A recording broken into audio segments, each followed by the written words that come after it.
Waalaikumsalam warahmatullahi wabarakatuh. Alhamdulillah wassalatu wassalamu ala Rasulillah wa ala alihi wa sahbihi wa mawala ba'd. Tentu kita bersyukur kepada Allah Subhanahu wa taala dengan mengucapkan kalimat alhamdulillah, bukan disebabkan karena kita sedang tertimpa musibah kematian, tetapi kita berucap dengan kalimat alhamdulillah karena kehadiran kita di tempat ini membawa dua nikmat yang paling berpengaruh dalam kehidupan kita. Ini disabdakan oleh Rasulullah sallallahu alaihi wasallam, nikmatani katsirun minan nas. Ada dua nikmat yang Allah berikan dan ini sangat berpengaruh dalam kehidupan kita. Kalau bukan karena dua nikmat ini, dipastikan kita tidak hadir di tempat ini mendengarkan ceramah. Al-awwal nikmatu as-sihah. Yang pertama adalah nikmat kesehatan. Kalau ada orang yang sedang diuji penyakit oleh Allah Subhanahu wa taala, lalu kemudian sakitnya yang membuat dia meninggal dunia, maka sebetulnya Bapak Ibu, orang yang sakit itu kalau dia meninggal dunia itu pertanda bahwa Allah Subhanahu wa taala senantiasa menggugurkan dari segala dosa yang telah mereka lakukan. Semakin keras penyakit yang kita derita, semakin kita tidak bisa menahan rasa sakitnya sakit tersebut, maka dipastikan insya Allah orang yang dalam keadaan kondisi sakit itu diangkat derajatnya oleh Allah Subhanahu wa ta'ala. Makanya kalau orang sakit Bapak Ibu, itu Allah kirimin beberapa hal. Allah tarik nafsu makannya, kemudian dibuat wajahnya menjadi pucat. Kalau Allah mentakdirkan jamaah dimuliakan oleh Allah Subhanahu wa ta'ala untuk sehat dan sembuh, selain daripada digugurkan dosa, maka dua ini dikembalikan oleh Allah Subhanahu wa ta'ala. Apa yang dikembalikan dua itu Bapak Ibu? Yang pertama, dikembalikan kembali selera makannya. Orang yang habis sakit itu kalau Allah takdirkan panjang umur Pak, pasti kuat makan. Yang kedua, jamaah dimuliakan oleh Allah, wajah yang tadinya pucat dibuat kembali segar oleh Allah. Tapi satu yang tidak dikembalikan kepada orang yang sakit, apa itu?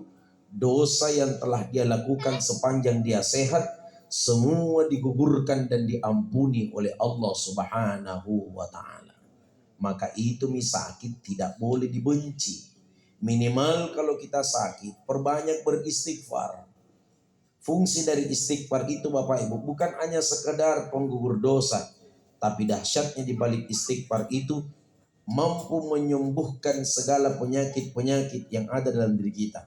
Sepanjang kita bergantung kepada Allah, tidak bergantung kepada hal yang lain. Bapak Ibu jamaah berbahagia, Syekh Al-Hasan Al-Basri ditanya dengan seorang pemuda. Dia katakan, wahai Syekh, saya ini sakit. Sakitku ini parah katanya. Banyaknya orang pintar ku datangi, bertanya ke sama orang pintar di balik penyakitku. Nah ini sakitku tidak sembuh-sembuh, begini-begini terus. Lalu kemudian saya katakan, itu misalamu, karena setiap kau sakit selalu datangi orang pintar. Setiap sakit datangi orang pintar. Setiap sakit datangi orang pintar. Itu orang pintar, kenapa dikasih nama orang pintar? Karena yang datang orang bodoh. Ibu, seakan-akan kita tidak percaya Al-Fatihah. Makanya kalau ibu baca dalam sholat, iyyaka na'budu wa iyyaka nasta'in, tolong diresapi itu. Jangan cuma mulut pandai berucap iyyaka na'budu wa iyyaka nasta'in, kemudian tidak membuktikan dengan pembenaran hati. Saya tidak menyerahkan urusan kecuali hanya kepada Allah Subhanahu wa ta'ala. Saya hanya bergantung hidup hanya kepada Allah Subhanahu wa ta'ala. Inna salati wa nusuki wa mahyaya wa mamati lillahi rabbil alamin. Tidak ada urusan lain, semua bergantung kepada Allah Subhanahu wa ta'ala. Iyyaka na'budu wa iyyaka nasta'in. Hanya kepadamu ya Allah saya menyembah dan hanya kepadamu ya Allah saya memohon pertolongan. Minimal kalau kau sakit, angkat tangan dan berlindung bermohon kepada Allah.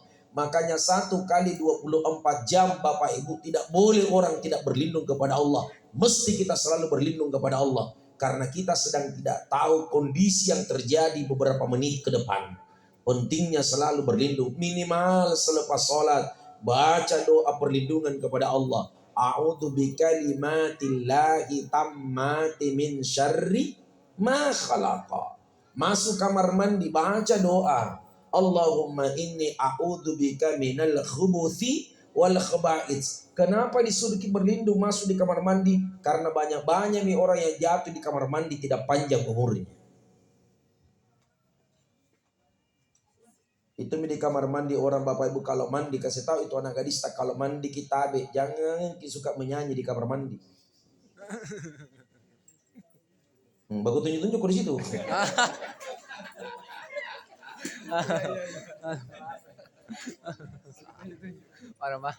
Kebiasaan menyanyi di kamar mandi, kebiasaan bersiul di kamar mandi, kebiasaan merokok di kamar mandi.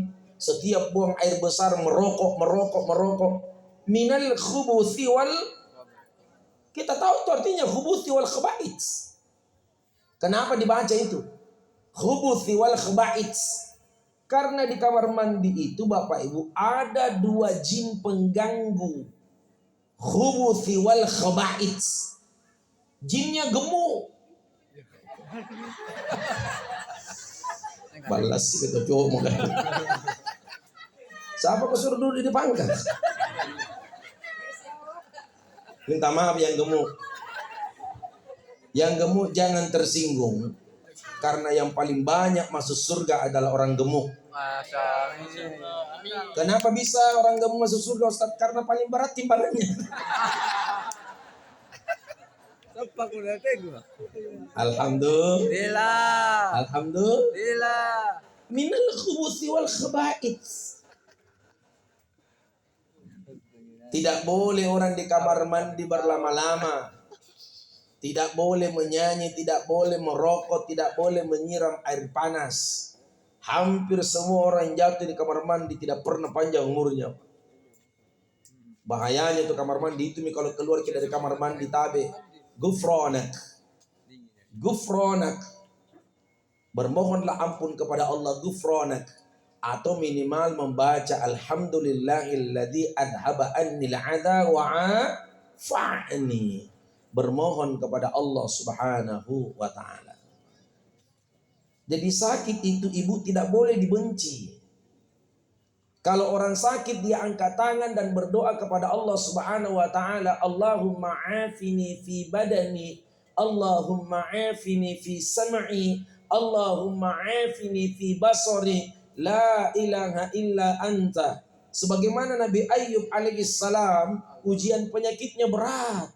Sampai Nabi Ayub sudah putus asa. Sampai ngomong kepada Allah, capek mas sakit ya Allah.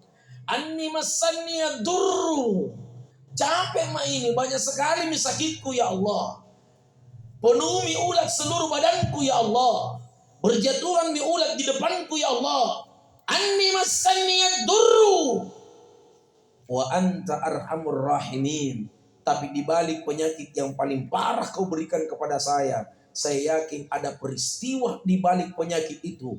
Ada cinta dan kasih sayang di balik penyakit itu. Sehingga Nabi Ayub mengatakan wa anta arhamur rahimin. Setiap orang yang dikasih penyakit oleh Allah ada rasa bukti cintanya Allah kepada hambanya. Kau sakit ada cinta, tidak ada sakit menghilang cinta. Ada yang tanya saya, Ustaz, adakah manusia paling dibenci oleh Allah? Ada. Siapa itu? Firaun. Ibu kenal Firaun? Kenal. Ya. Siapa yang kenal? Di mana kenalan kita? Kenapa kita bilang tahu? Ibu,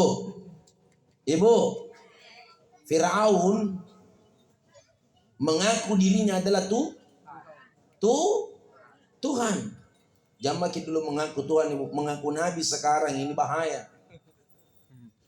Dulu Nabi masih hidup, Bapak Ibu, ada namanya Muzailamah Al-Kadzab. Itu Al-Kadzab, Ibu Bapak, tabe dikasih nama Al-Kadzab karena dia adalah manusia pendusta. Nah kan memang kasar ka paballe-balle. mengaku dirinya nabi, padahal ada Nabi Muhammad, Nabi Musa. Barang tuh sambungan. Kan tidak tahu jalan cerita dia masih. Tani pancin aja nak ada Musa. Muhammad. Kenapa makin dibantu? Biar nih kalau masalah agama kita bantu Kak. Tapi amplop jangan bagi dua. Alhamdulillah. Fir'aun Bapak Ibu, segitu bencinya Allah kepada Fir'aun, tidak pernah diuji penyakit oleh Allah.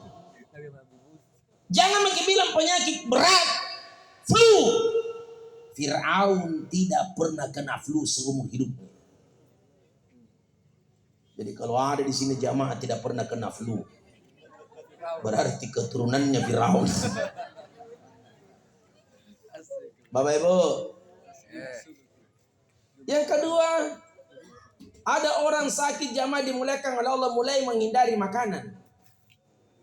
Tidak mau makan yang manis-manis. Tidak mau makan cantik manis. Bu, saya tantang Ki, yang punya penyakit gula, sejak kapan itu kue cantik manis kasih gula orang? Ada penjual cantik manis di sini. Oh, ini penjual kue cantik manis. Kita Ibu. Bu, itu kue cantik manis adalah sejenis kue, namanya saja sudah cantik.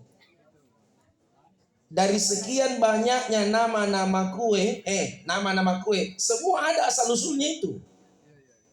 Itu kue apang, kita tahu asal usulnya itu apang. Biasa dengar kue apang, banyak itu penjual kue apang Bugis, toh? Itu dari bahasa Arab itu. Namanya afwan. Masuk pidi Manggala, masuk pidi. Jalan apa ini Kak? Di Tidung 10 baru berubah namanya dari afwan menjadi apang.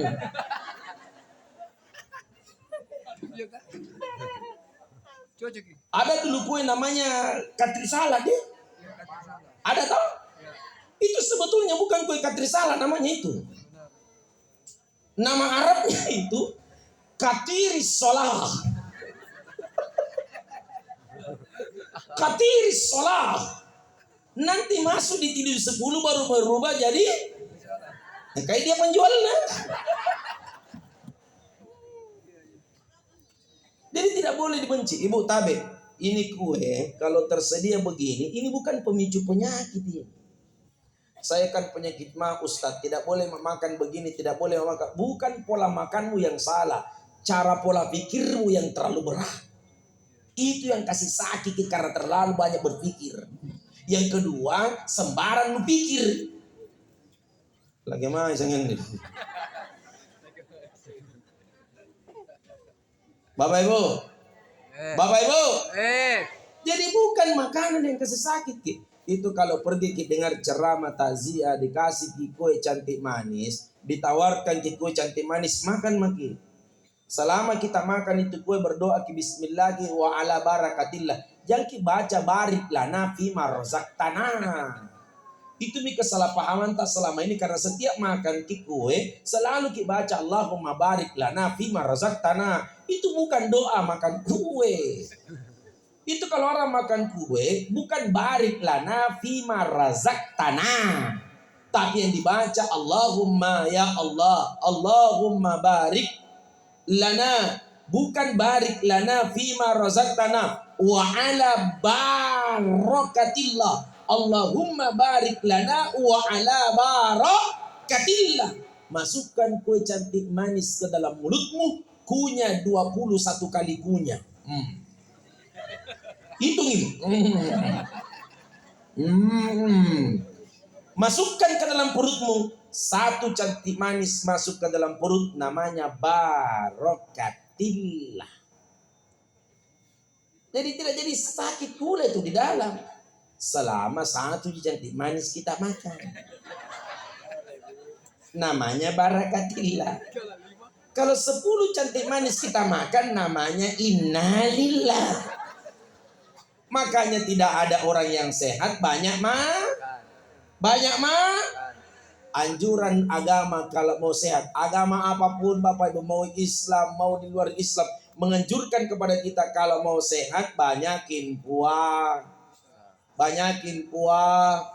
Cara membuang racun di dalam tubuh, perbanyak berkuah. Penulisnya mengatakan tidak makan dan tidak minum selama 4 kali dalam sebulan. Ternyata tidak makan dan tidak minum 4 kali dalam sebulan, artinya puasa Senin. Amin. Senin. Amin. Dokter katakan kalau ada tindakan operasi besok malam ini masuk jam 10, tidak boleh lagi makan dan tidak boleh lagi minum, artinya disuruh puasa. Bapak Ibu, gagal operasi kalau orang makan ini malam. Berarti besarnya pengaruh puasa dalam kehidupan kita. Jangan salahkan makanan. Yang kedua, kambing. Lihat nanti kalau kurban orang, tidak ada orang mau ambil kupung kambing itu. Yang orang ambil semua rata-rata sah. Coba tanya dokter Bapak Ibu, tinggi mana kolesterolnya kambing dengan sapi? Kambing. Ini sotat tong. Tinggi mana kolesterolnya kambing dengan sapi? Ku tantang ki. Sapi toh? Tapi kenapa banyak orang tidak mau makan kambing? Seakan-akan nak benci kambing. Nah bilang kambing itu Ustaz kasih penyakit tinggi darah. Sejak kapan kambing kasih tinggi darah orang? Ku tantang ki. Kalau kambing kasih tinggi darah Bapak Ibu, tidak sampai umurnya Nabi 63 tahun karena Nabi suka makan kambing. Tapi kenapa Nabi sehat makan kambing? Beliau cuma makan bagian tangan kanannya, makan tangan kirinya, makan kaki kanannya, makan kaki kirinya, makan bagian belakangnya. Yang tidak dimakan Bapak Ibu Nabi bagian kambing itu adalah kepala kambing. Kemudian jeroan. Kita deh la ilaha illallah. Barasan jota Nabi bimbing. Nakuci utang, nakuci sematan nak. Leba nakuci matan na besok dilana. Bapak Ibu, bukan kambingnya yang salah. Bukan kambingnya salah. Bu, Ibu. Di Madinah ada namanya restoran Matam Al-Ghanam. Khusus mereka para pecinta kambing. Itu jamaah saya kalau saya bawa haji dengan umroh, saya kasih lihat ini Bu, restoran khusus para mereka yang suka makan kambing. Itu orang Arab kalau makan kambing, 1 ekor kambing di Bapak Ibu, 10 orang dimakan. Keluar dari warung, dari restoran tidak ada yang pegang kepalanya, tidak ada yang pegang dada, tidak ada. Nah kita 1 ekor kambing keluar dari rumah, mati. Bapak Ibu, jadi tolong jangan suka fitnah kambing. Itu kambing sudah kasihan hidupnya, itu sudah diciptakan oleh Allah jadi kambing. Kenapa kambing hitamkan lagi? Natangkis kapan Nabi bilang Ustaz kalau ceramah kijama kibas-bas masalah itu. Dia bilang kenapa? Itu di belakang rumah Ustaz gara-gara kambing sudah namakan tidak enak perasaannya. Terus dibawa ke rumah sakit, Ustaz tidak sampai di rumah sakit mati di perjalanan gara-gara kambing dinamakan. Saya bilang, Sari Batang, itu di depan rumahku bukan kambing namakan, mati. Apa Ustaz? Baroncong. Dia bilang, kenapa bisa mati? Kenapa bisa mati Ustaz? Ini kalong nih. Jadi jangan suka salahkan kambing karena makan kambing mati, tidak makan kambing juga mati. Jadi lebih baik makan kambing sampai kita tanya belum masuk ceramahku ini. Masih pengantar kesehatan yang saya bahas. Tapi orang tua dulu kenapa bisa panjang-panjang umurnya? Ini tadi 43 tahun. Bu, 43 tahun. Satu kali ya ceramah dalam 5 tahun. Satu kali kan ceramah dalam 5 tahun. Orang yang meninggal umurnya 141 tahun. Perempuan. Di desa Assicini, Majanang, Malino. 141 tahun. Memang tahu namanya itu yang meninggal. Kutanya, siapa namanya itu yang meninggal? Dia bilang, Ibu almarhumah Dembeseyang binti Dembombang. 141 tahun umurnya, kemudian meninggal dunia. Apa keistimewaannya Bapak Ibu? Ternyata interaksi itu penting Pak.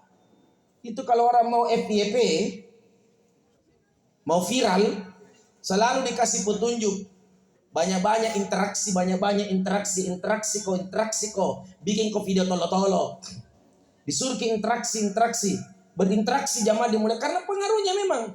Semakin banyak tetangga, semakin banyak yang mendoakan. Makanya bertetangga tidak boleh bakubo. Hai mo. Bapak Ibu, orang tua dulu panjang umurnya tidak sembarang namakan. Andalan orang tua dulu palu cek lagi dengan palu marah. Makanya orang tua dulu dua aja penyakitnya. Paresik bulu tindas, sehingga tinggi darah. Karena palu cek lagi na palu marah. Unate palu marah palu marah. Di mana-mana Bapak Ibu tidak bisa hilang palu cek palu marah. Nyaman. Masuk umur 100 tahun tidak sembarang namakan. Tidak gampang sakit kepalanya, tidak gampang sakit dadanya, tidak gampang sakit pinggangnya. Orang tua dulu panjang umurnya, tidak sembarang namakan. Kita baru umur 37 tahun sakit-sakitan lagi. Bagaimana tidak? Makanan tak sembarang kita makan. Nasi goreng gila. Nasi goreng maut. Bakso raksasa. Datang lagi mie kuitiau. Tahu mie kuitiau? Mie kiti ni kayau. Mie hokiang. Coba lihat Bapak Ibu. Datang lagi ayam sempol.